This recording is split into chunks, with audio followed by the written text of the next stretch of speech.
জন্মাষ্টমী উপলক্ষে আজ তৈরি হচ্ছে তালের বড়ার সহজ পদ্ধতির রেসিপি। তার জন্য তালটা আমি মেখে নিয়েছি ভালো করে।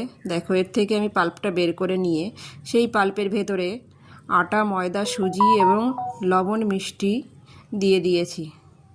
দিয়ে ভালো করে আমি একটা পেস্ট তৈরি করে নিয়েছি। দেখো, হাত দিয়ে দেখা যাচ্ছে কেমন সুন্দর পেস্ট হয়েছে। এবার কড়াইতে আমি তেল গরম বসিয়েছি।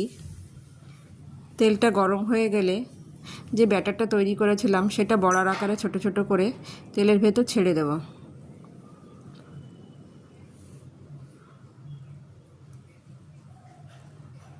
অল্প অল্প করে ছেড়ে দেব।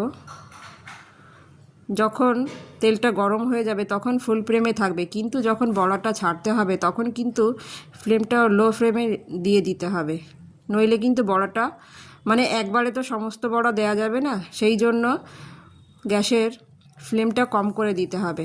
তারপরে যখন বড়া সমস্ত কমপ্লিট হয়ে যাবে তখন আবার ফ্লেমটা বাড়িয়ে দিলে হবে। এর মতো করে এই যে সমস্ত বড়াগুলো উল্টে পাল্টে ভেজে তুলে নেব। দেখো, গোপালের জন্যে সহজ পদ্ধতিতে তালের রেসিপির বড়া। এটা খেতে কিন্তু খুবই টেস্টি হয়।